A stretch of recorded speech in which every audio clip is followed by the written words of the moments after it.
सकती है।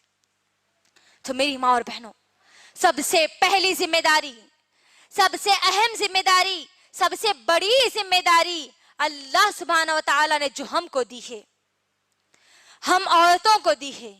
औरत चाहे किसी भी रिश्ते में हो, चाहे माँ के रिश्ते में हो, चाहे बहन के रिश्ते में हो, चाहे बेटी के रिश्ते में हो, चाहे बहू के रिश्ते में हो, चाहे ननंद या देवरानी के रिश्ते में हो, चाहे वो खुद सास के रिश्ते में क्यों ना हो, हर औरत के लिए, चाहे वो किसी भी रिश्ते से ताल्लुक रखती हो, उसके लिए सबसे पहली जिम्मेदारी, सबसे अहम जिम्मेदारी, सबसे बड़ी जिम्मेदारी उसके लिए ये है कि वो अपने लिए दीन इल्म को हासिल करे।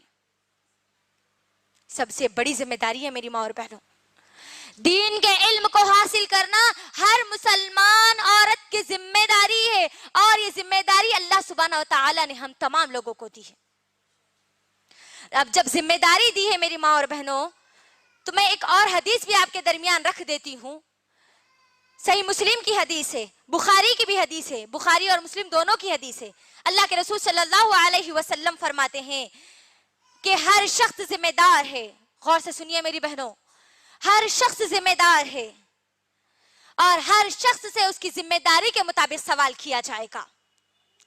एक हाकिम, एक लीडर की जिम्मेदारी उसके अवाम की जिम्मेदारी है, उससे कल उसके अवाम के बारे में सवाल किया जाएगा। एक मर्द अपनी बीवी, अपने घर वालों पर जिम्मेदार है और उससे कल क़यामत के दिन इसकी जिम्मेदारी के बारे में सवाल किया जाएगा।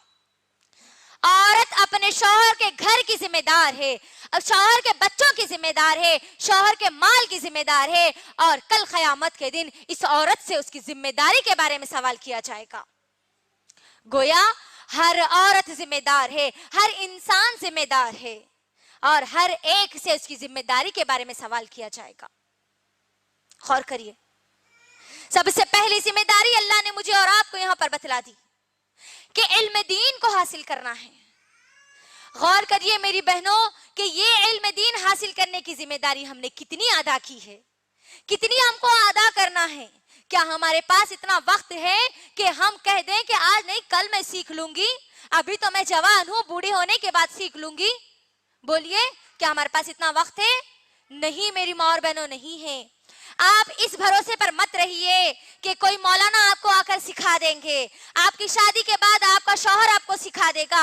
आप आपके मायके में नहीं सीखे, आपके ससुराल में जाने के बाद इल्म दीन को सीख लेंगे।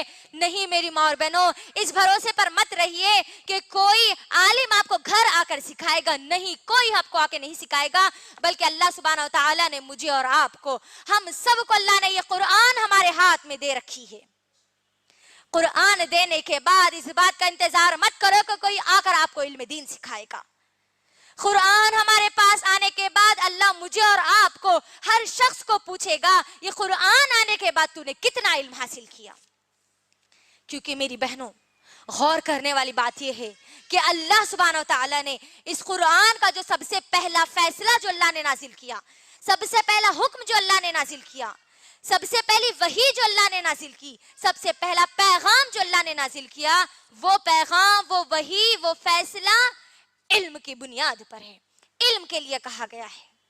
सूरह अलक़ की इब्तिदाई 5 आयतें मेरी माँ और बहनों सबसे पहले नाजिल की गई और इन आयत में क्या बताया गया? अऊज़ु बिल्लाहि मिनश शैतानिर रजीम, बिस्मिल्लाहिर रहमानिर रहीम, इक़रा बिस्मि रब्बिकल्लज़ी खलक़, खलक़ल इंसान मिन अलक़, इक़रा व रब्बुकल अकरम अल्लज़ी अल्लम बिल क़लम। अल्लाह ने ये आयतें सबसे पहले नाजिल की है।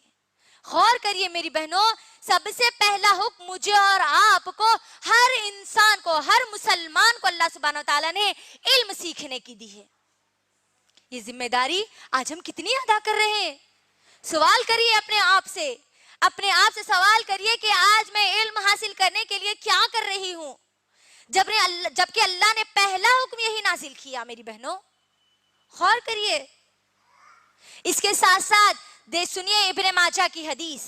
अल्लाह के रसूल सल्लल्लाहु अलैहि वसल्लम फरमाते हैं, इब्ने माजा जिल्द नंबर 1 हदीस नंबर 224, अल्लाह के रसूल सल्लल्लाहु अलैहि वसल्लम फरमाते हैं, हर मुसलमान के लिए, चाहे वो मर्द हो या औरत, इल्म का सीखना जरूरी है, फर्ज है। इल्म का हासिल करना हर मर्द और औरत पर फर्ज है। غور کریے میری بہنوں، جس طریقے سے نمازوں کی پابندی کرنا ہمارے لیے فرض ہے، جس طریقے سے رمضان کے روزے رکھنا ہمارے لیے فرض ہے، جس طریقے سے اللہ نے ہم کو استطاعت دی ہے، زکوٰۃ ہم کو اگر ہمارے مال میں نکلتی ہے تو زکوٰۃ دینا جس طریقے سے فرض ہے، جس طریقے سے حج کرنا فرض ہے، اسی طریقے سے میرے اور آپ کے لیے، ہر مسلمان عورت کے لیے، ہر مسلمان مرد کے لیے علم دین کو حاصل کرنا، اس قرآن کے علم کو حاصل کرنا فرض ہے۔ یاد رکھیے میری بہنوں، یاد رکھیے، اس کے اندر ایک اور بات سمجھنے اور غور کرنے کی ہے۔ جو لوگ یہ کہتے ہیں کہ علم سیکھنے کا معاملہ صرف مردوں کے حد تک ہے، اس آیت پر غور کرنے سے ہم کو یہ بات معلوم ہوتی ہے کہ اللہ نے کہا کہ اقرأ، پڑھو، بسم ربک الذی، اپنے رب کے نام سے پڑھو۔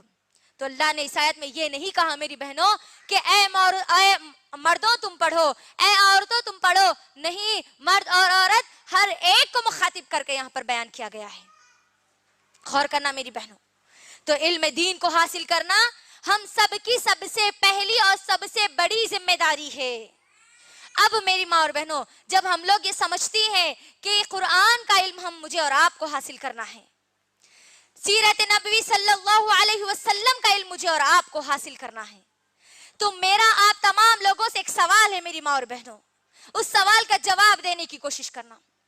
جب اللہ سبحانہ وتعالی نے مجھے اور آپ کو اس قرآن کا علم حاصل کرنے کا حکم دیا ہے، تو میرا سوال ہے آپ تمام لوگوں سے کہ اللہ سبحانہ وتعالی نے اس قرآن مجید میں سب سے پہلا علم کس چیز کا حاصل کرنے کا حکم دیا ہے؟ کوئی مجھے بتا سکتے ہیں کہ اللہ سبحانہ وتعالی نے قرآن مجید میں سب سے پہلا علم کس چیز کا حاصل کرنے کا حکم دیے ہیں؟ چلیے میں ہی آپ کے درمیان رکھ دیتی ہوں۔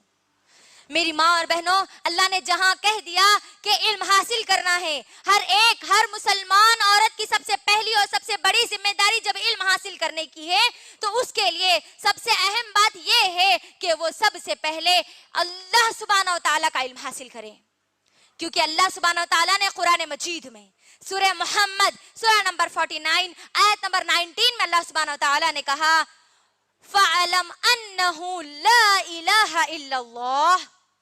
اللہ سبحانہ وتعالی کہتے ہیں کہ لوگوں علم حاصل کرو کہ اللہ کے سوا کوئی معبود نہیں ہے۔ ہم کو علم سب سے پہلے کس چیز کا حاصل کرنا ہے؟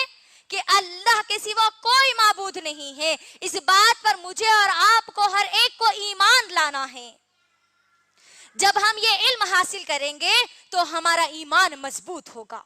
میری ماں اور بہنوں، ہم کو یہ بات بھی، یہ علم بھی سیکھنے کی ضرورت ہے کہ جب ہم یہ علم حاصل کریں گے کہ اللہ کے سوا کوئی معبود نہیں ہے، تو اس علم کے لیے ہم اپنے ایمان کو کیسے مضبوط کریں، اس کے لیے مجھے اور آپ کو، ہر ایک کو، ہماری صحابہ اور صحابیات کے طریقوں کو دیکھنا ہوگا کہ انہوں نے کیسے مصیبتوں، پریشانیوں میں اپنے قدم کو جمائے رکھا، کیسے وہ اس دین علم کو حاصل کیا کرتی تھی، کیسے اس دین علم کے ذریعے اپنے ایمان کو مضبوط رکھتی تھی۔ میری ماں اور بہنوں، اللہ کے لیے غور کرنا اور دین علم کو حاصل کرنا، کیونکہ ہم نے سب سے پہلے یہاں پر کہہ دیا کہ ہم کو حاصل کرنا ہے علم فَعَلَمْ أَنَّهُ لَا إِلَهَ إِلَّا اللَّهِ، کہ اللہ کے سوا کوئی معبود نہیں ہے، ہر چیز کا کرنے والا، مصیبت دینے والا، پریشانیاں دینے والا، زندگی دینے والا، موت دینے والا، بیماری دینے والا، شفا دینے والا، آپ کو تمام خوشیاں دینے والا، تمام کے تمام غم دینے والا، آپ کے بنتے ہوئے کاموں کو بگاڑنے والا اور بگڑتے ہوئے کاموں کو بنانے والا صرف ایک خالق، ایک مالک، ایک رازق، صرف اور صرف اللہ سبحانہ وتعالی ہے۔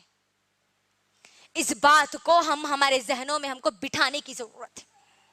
جب ہم یہ باتیں ہمارے ذہن میں بٹھائیں گے میری ماں اور بہنوں، تو ہمارا ایمان مضبوط ہوگا، اسی طریقے سے جیسے ہماری صحابیات کا ایمان مضبوط ہوا، جیسے ہمارے انبیاء کی بیویوں نے اس ایمان کی مضبوطی کی خاطر بڑی بڑی مصیبتیں جھیل لی، لیکن ان کے ایمان پر ذرہ برابر بھی